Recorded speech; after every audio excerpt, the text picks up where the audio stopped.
All right, we'll go ahead and call the meeting to order. If you'll join me for the flag salute. I pledge allegiance to the flag of the United States of America and to the republic for which it stands, one nation, under God, indivisible, with liberty and justice for all. All right, let the record show that all board members are here except for Dr. McNeil. Is there a motion to adopt the agenda? So moved. All right, Ms. Rummerman? Yes. Mr. Reyes? Yes. Mr. Kinnear? Yes. And the chair votes yes as well. Now, the consent agenda. All of the following items, those items of a routine nature normally approved at board meetings, will be approved by one vote unless any board member desires to have a separate vote on any or all of these items. The consent agenda consists of the discussion, consideration, and action on the following items, items A through P. Move for approval. Second. Mr. Kinnear?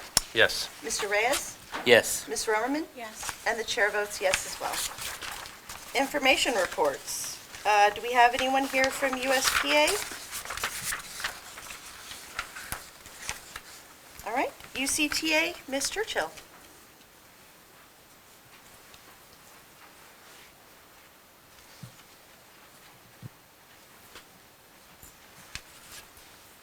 President McAdams, Dr. Hartzler, members of the board, we're sending members to lobby at the Capitol for public education.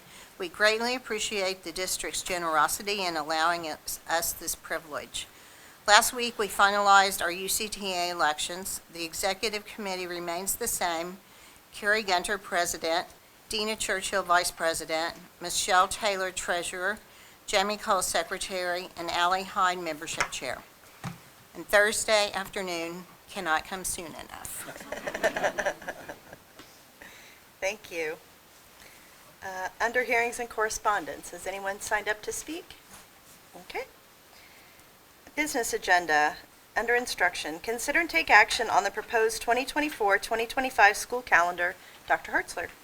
Thank you, President McAdams, board members. As I mentioned to you last month, we wanted to propose another option here based on the feedback that we had received back in January when we proposed the original calendar, and I was very thankful for that feedback. I will tell you by right around 75% of those who responded back to our questionnaire and our survey indicated that they would prefer an early released Friday calendar. And so with that said, I would like to recommend to the board this evening for your consideration the early release schedule for the 2024-25 school calendar, and I would be happy to answer any questions that you might have. I did have a question. I noticed it's not every Friday, and just so for clarification, I'm pretty sure I know the answer why. I just wanted to put it out there. Ms. Calvin, you want to? I'm looking at it, want to make it a little bigger. Well, like it's not the first 2 Fridays of school. It's not. Yes, It's not yes. the Friday when we get out for Christmas, and it's Right. not the last 4 to 5 Fridays of the year. So we had a certain number of hours we needed to work, even without adding to the teacher work schedule. And, thank you. And so we were starting in September, and then the reason we are not having an early release in December before break, because of finals on that day, so we can maintain a final schedule. And then we're ending in April, and we will go back to our regular schedule because we're working within the 16 hours that we have. Thank you. I appreciate the work that went into this and allowing all the comments to come through. And I, like you, received a number of comments the first time, virtually none in opposition this time. So, Yeah, I don't recall, Dr. Nelson, the N on this. How many was it? We've got 1,700 Yeah, responses to our I thought that was an incredible number to have. And so, again, we appreciate all the feedback. It makes it a lot easier for me to make that recommendation when you have right at around 75%. So, We included staff as well. yeah. So move for approval? Second. Mr. Reyes? Yes. Ms. Romerman? Yes. Mr. Kinnear? Yes. And the chair votes All yes. right, thank you. All right. Consider and take action on the purchase of math learning curriculum for K through 5 students from the Math Learning Center in the total amount of $131,868 from ARP ESSER 3 funds. Dr. Nelson. President McAdams, Dr. Hartzler, and the board, this is a purchase of math intervention materials at the elementary level that will round out the purchases we've been making with Bridges Math. We use this as a part of the intervention process. It's a very structured and organized intervention system, and the purchases being made with the federal ESSER funds.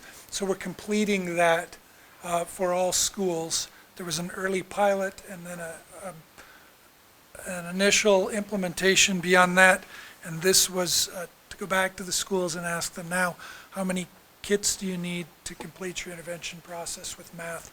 And this rounds that out completely. So I recommend that you approve of this purchase.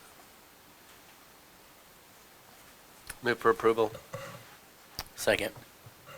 Mr. Kinnear? Yes. Mr. Reyes? Yes. Ms. Romerman? Yes. And the chair votes yes as well. Thank you. All right. Consider and take action on the changes to the 2023-2024 Early Retirement Incentive ERI Program Participation List. Mr. Logreen. Thank you, President McAdams, members of the board. I am back this month unexpectedly. We unfortunately had a staff member who had an unexpected situation come up. They weren't planning on retiring this year, but something came up and they were going to have to. Being a long-term teacher, we still had time for them to get everything into TRS. And with Dr. Hartzler's approval, we went ahead and opened it up.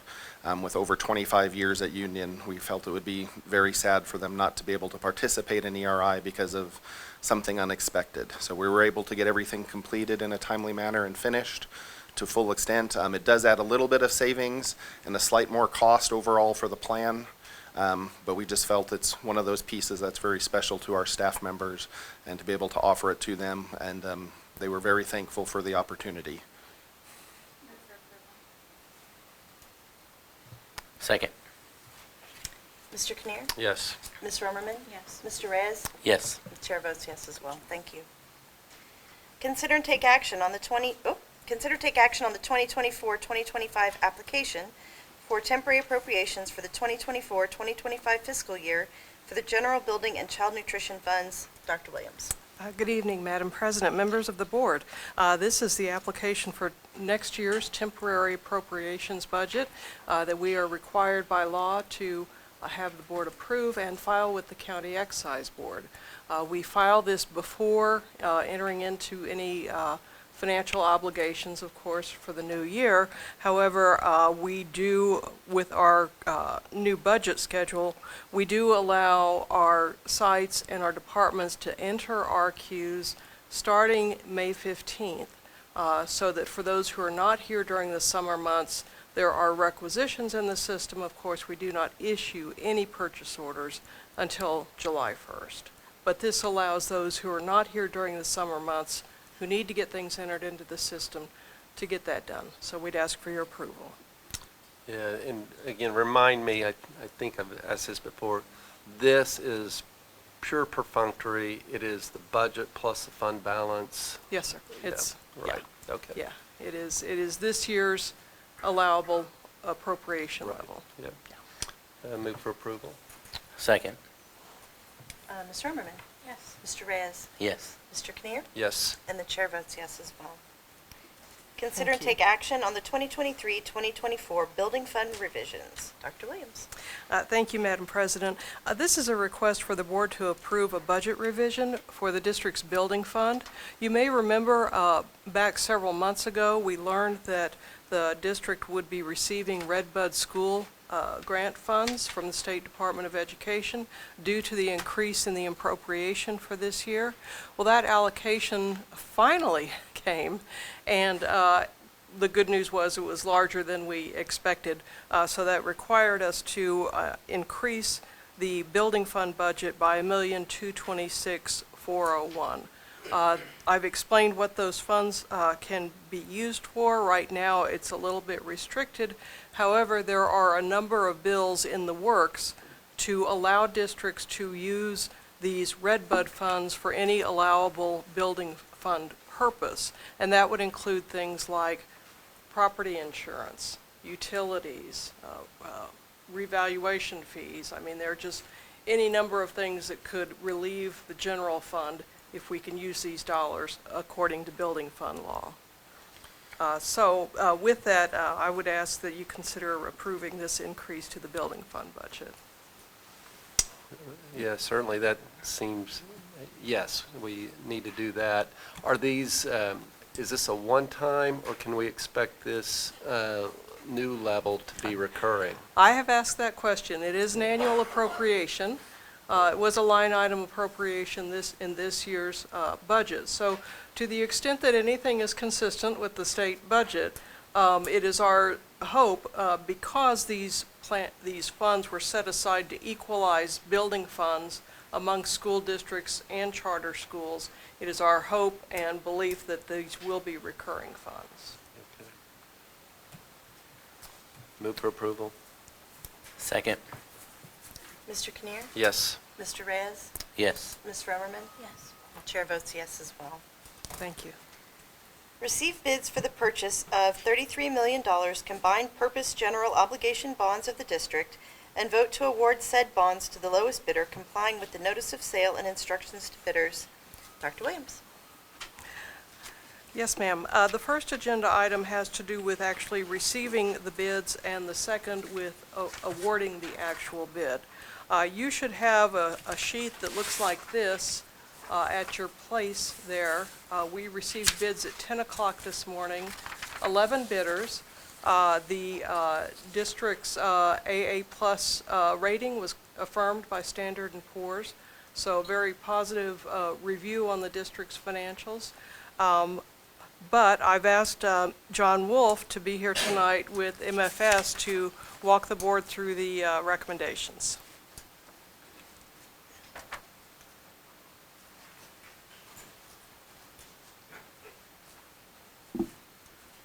Good evening.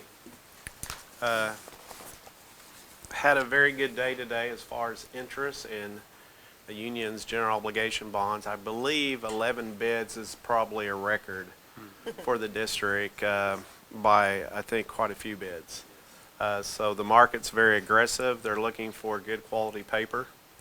And Trish did a very good job of explaining. I don't know how much more I can add than you have a local state underwriter that had the low bid. We recommend awarding to Bank of Oklahoma, and like I said, very fortunate to have a market that's coming down as far as interest rates, so would be glad to answer any questions that any of you may have in regards to the sale or in regards to any part of the process.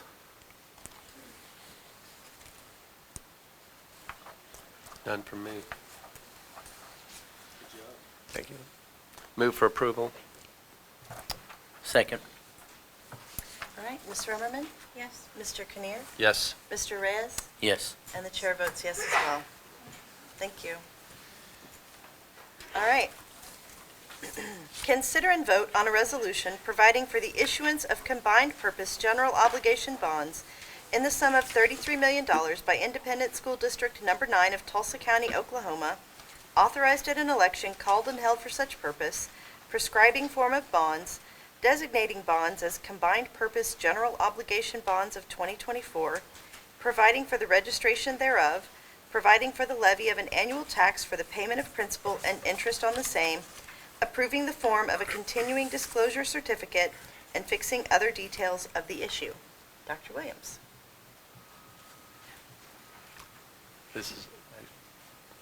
part two of the same. Yeah. This is simply part two of the Yeah, recommendation. move for approval.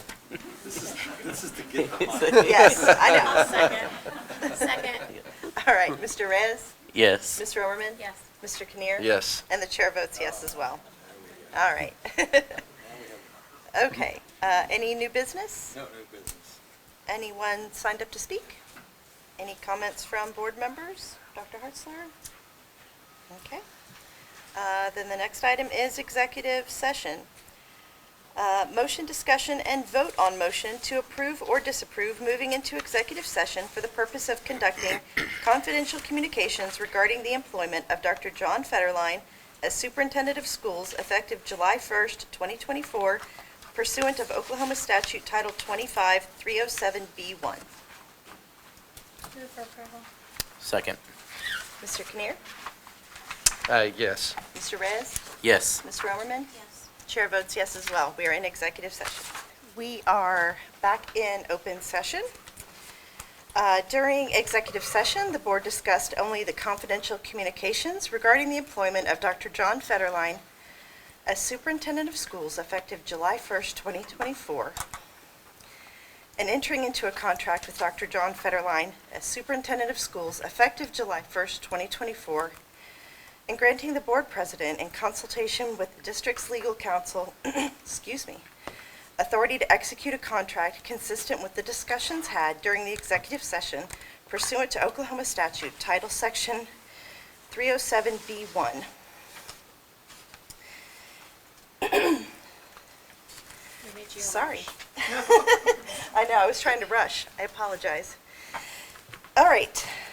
Now, we have a motion, discussion, and vote on motion to approve entering into a contract with Dr. John Federline as Superintendent of Schools effective July 1st, 2024, and granting the board president, in consultation with the district's legal counsel, authority to execute a contract consistent with the discussions had during the executive session. Is there any discussion? Sure, yeah, I'll make a comment to start. The role of a board member is something that I think is misunderstood, maybe not so much by this esteemed group that's here this evening, but in general, there is a lot of, I think, misinformation on what a board member's role really is. And what it really is what we're doing right now. It's to make sure we've got the proper CEO, and to the acclaim of this district, also the proper CFO. But tonight, it is making sure that we have the proper CEO. So it's it gives me great joy tonight to really be doing what we have set out to do, what our role is. So. I'll just say a thank you to Dr. Federline for the job that he's done as deputy superintendent. We appreciate that you have grown and shown a lot of leadership and filling in the gaps in the past year plus that you've been deputy, and we appreciate the service that you've done the district. Yeah, and I would just add, along those same lines, I appreciate Kurt's role in mentoring John and making sure that we can make this a transition from within, that we can maintain our culture, and that Kurt has taken the time necessary to make sure that the board has a candidate to deliberate on who is ready to step up and continue running this district the way that's the union way that we want it to be run. So I appreciate that as well. Yeah, same for me. Just it's been a journey. It's been a neat little journey to see the growth. I'll say the growth from Dr. Federline, and then having questions or concerns coming into this, just within the role that you're in now, and definitely trusting Dr. Hartzler and his leadership and all that he's done and all that he does for everybody. So I just want to say that as well, that I appreciate you two as well, and as well as everyone in here. Is there any further discussion? All right, I will entertain a motion. So I will move that we approve entering into a contract with Dr. John Federline as Superintendent of Schools effective July 1, 2024, and grant you, Ms. McAdams, as Board President, in consultation with District's Legal Counsel, authority to execute a contract consistent with discussions that we've had in executive session. I'll second. Mr. Reyes? Yes. Mr. Omerman? Yes. Mr. Kinnear? Yes. And the board votes yes as well.